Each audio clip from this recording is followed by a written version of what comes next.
Lord Seventh is a priest novel. This is an audiobook made by fans for other fans. Disclaimer. The main couple of the story is made up of two men. If you don't like it, don't listen. Thank you. Remember, subscribe and click the bell to stay updated on all the new releases. Enjoy. Chapter 62. A Hero of Greatness. Jing Qi's mood had been awful the whole day. He was awfully fatigued, and slept unsteadily. As soon as he closed his eyes, they would be full of chaotic dreams, in the Yang world 1 minute and the Yin world the next. Upon awakening, he only felt dizzy, and couldn't remember what he had just been dreaming of. For that reason, he woke up at once from Ping An's light push. He squinted as he glanced at the still dusky sky. Having just woken up, his throat was somewhat relaxed, and his words came out slightly hoarse. Which Shishin is it? It's at 4th watch, 1 to 3 a.m., Master. Young Master Zhou has come. Jing Qi frowned, his mind clearing up before he had even rubbed his eyes. At this hour? Where is he? Ping An paused. In the back courtyard. While Jing Qi crawled out of bed and had Ping An help him dress, he asked, what did he go to the back courtyard for? This slave had, the body laid there beforehand. In spite of being extraordinarily unwilling to see Ji Xiang's corpse, he still ended up tidying himself up and rushing to the courtyard. The body was covered in a white cloth, which had a corner of it lifted away. Zhou's issue was crouched to the side, looking dazed. Jing Qi had never seen that sort of expression on him before. What's the matter with you? Zhou's issue lifted his head to look at him blankly, then pointed at Ji Xiang. You brought him along to go to the Guangs, and you didn't keep him. Jing Qi waved his hand, getting Ping An to leave. When only he and Zhou's issue remained, he gently sighed. I wanted to keep him, but I couldn't. Zhou's issue turned his gaze back around, as if he was going to carefully study Ji Xiang's corpse. Right. You couldn't, he replied absently. Zishu. Zhou's issue fell backwards into a sit on the ground, both his arms propping him up from behind. The long hair at his temples hung down, his face unspeakably listless in the shadows.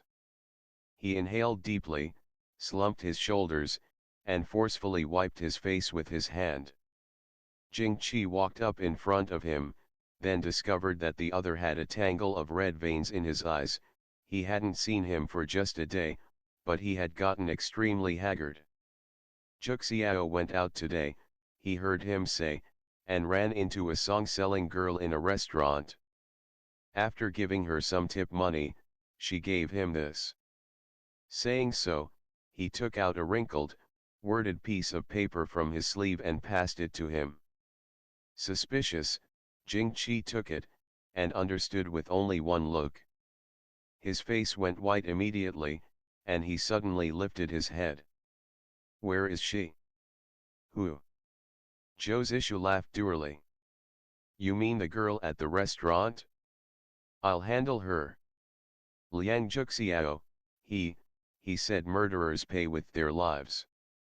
Told me to pay with my life. I didn't think this through, Jing Qi answered quietly.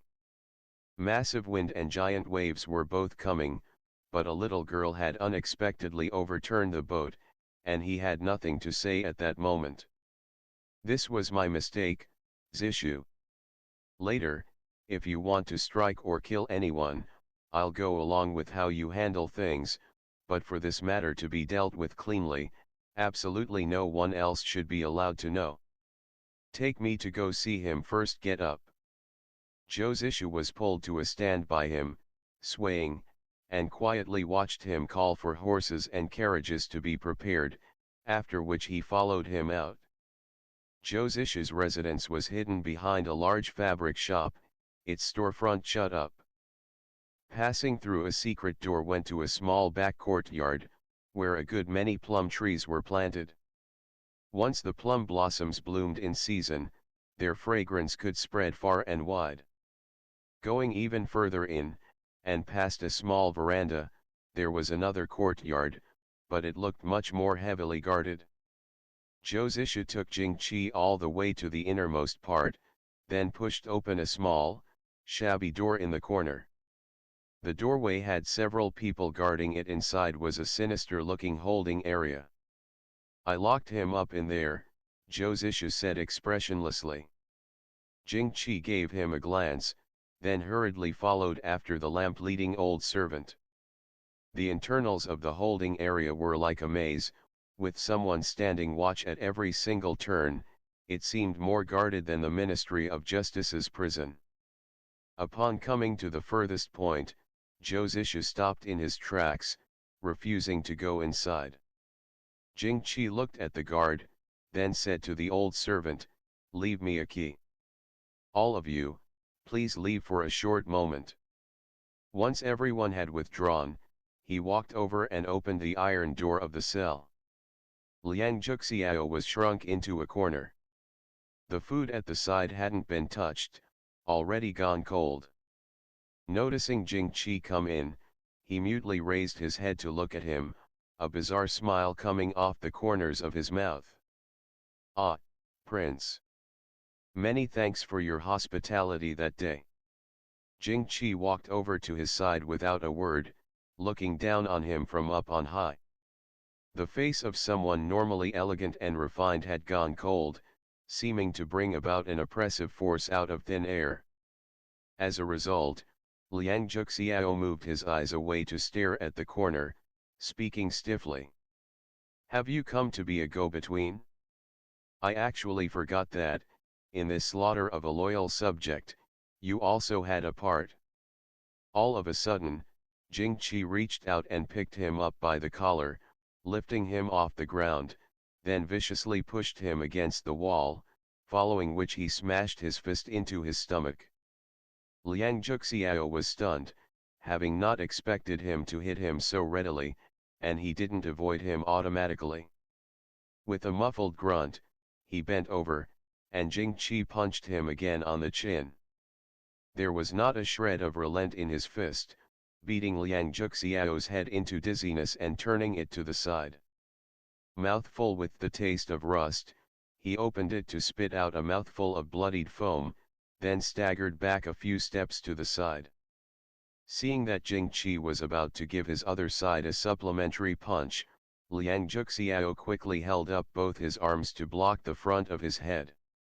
Jing slowly took back his fist. Wuxiao waited a long time before he put down the arms he put up, then blankly used his hand to feel his bruised chin.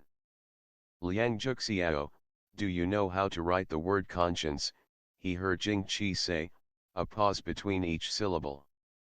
He wanted to ask another person this, as well. "Ji Xiang, do you know how to write the word conscience?" Wuxiao stared blankly for a short moment, then suddenly recalled that after he had endured that slap, ChiChi's face was pale, and his heart tightened for no reason. Soon after, though, he calmed back down again, chuckling quietly. "Prince, everyone says that the throne is propped up by the bones of the dead. I had thought that was just the casual babble of wandering entertainers, but I didn't expect it to be true." Jing face didn't fluctuate even a little bit. Wuxiao took a deep breath. "I dare ask, then, Prince, where is your conscience?" "I had a dog eat it," Jing replied indifferently. Wuxiao looked at him, disoriented, then suddenly started laughing, as if he had heard an immense joke. He folded over, only for that laughter to resemble sobs more and more. You're truly the bluntest person under this sky, Prince." Jing paid no mind to this mad look of his, only saying softly, "Wuxiao, imagine that you're driving a big carriage with about 8 people in it, and the horse is panicked while rushing straight towards a cliff. Not even a god could rescue you all. However, at this moment, another fork in the road appears at the side. If you turn onto it, none of those people will have to die. Liang Zhuxiao wasn't sure what he meant, but he still ultimately had some respect towards Jing Qi in his bones. For that reason, he automatically stopped his laughter to listen to the other continue on. On that road, though, there is a child that won't have time to dodge. If you turn the carriage around, he will certainly die. What do you do? Liang Zhuxiao opened his mouth, but no words came out. Jing Qi stared dead at him, his words pressing. Will you make these 8 people die, or make the turn? The other was mute for a long time. I would prefer to die myself. Jing Qi smiled. You dying does nothing. Liang Zhuxiao leaned back against the wall of the holding area. Ages after, he slid down along it until his butt hit the floor, head lowered. I would turn. Okay, so you'd turn, Jing Qi flatly picked up. Let's say there's a carriage with 8 people in it about to fall off a cliff, but this time, you're a bystander. Your hip acupoints are stuck and your legs can't move, so you can only watch helplessly. In that moment, there's a passerby beside you. You know he's a good person, but you also know that if you pushed him forward, the mad horse could be stopped, and those people would be saved. Would you push him? Liang Zhuxiao raised his head to look at him, his blood running cold. What? Jing Qi nodded. Well, you just decided to turn and take this person's life to save the lives of everyone on the carriage.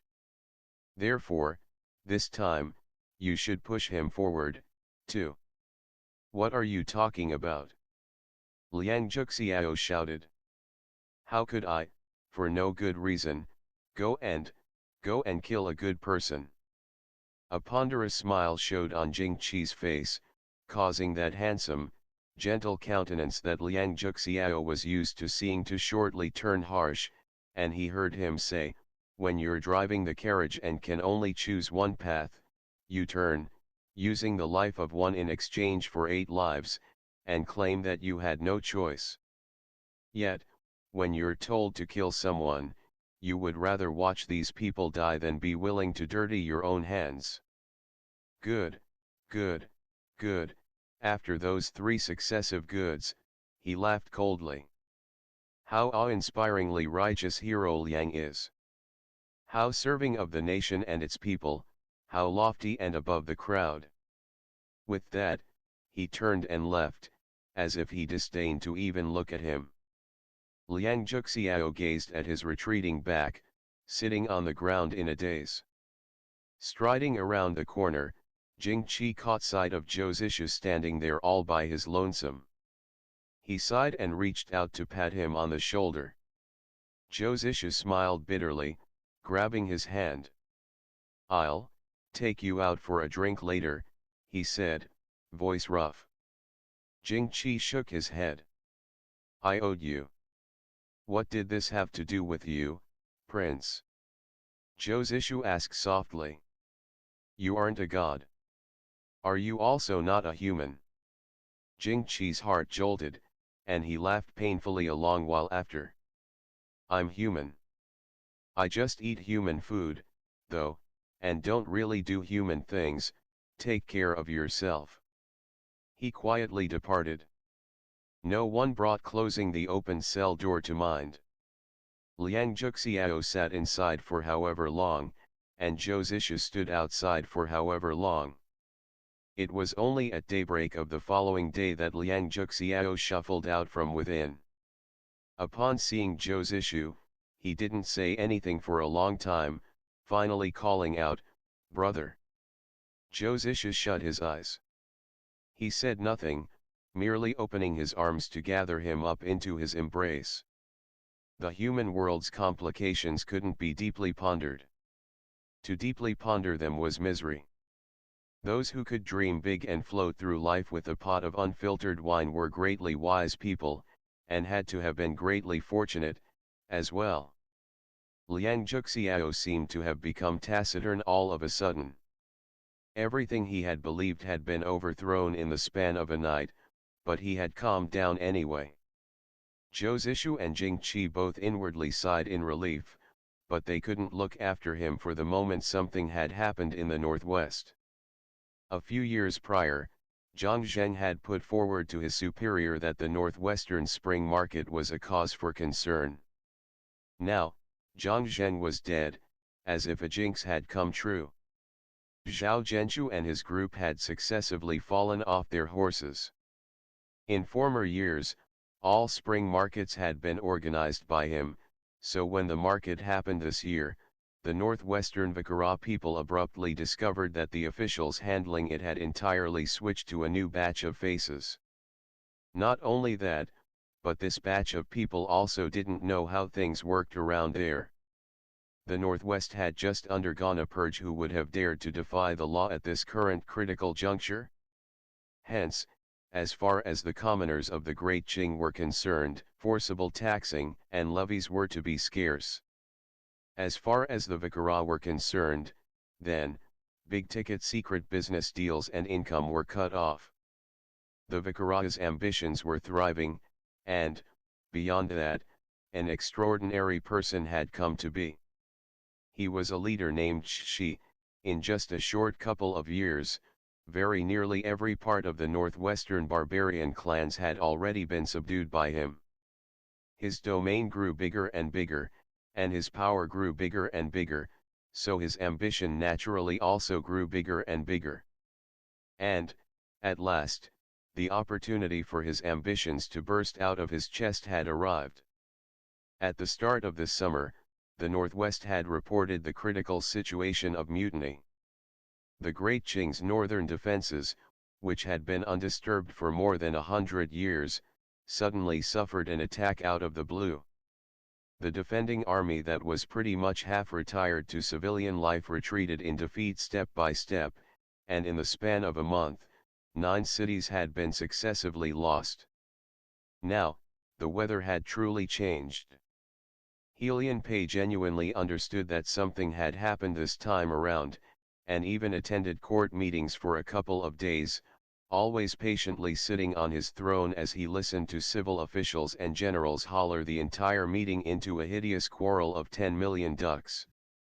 Nevertheless, Jing Qi mentally formed an indistinct, different plan.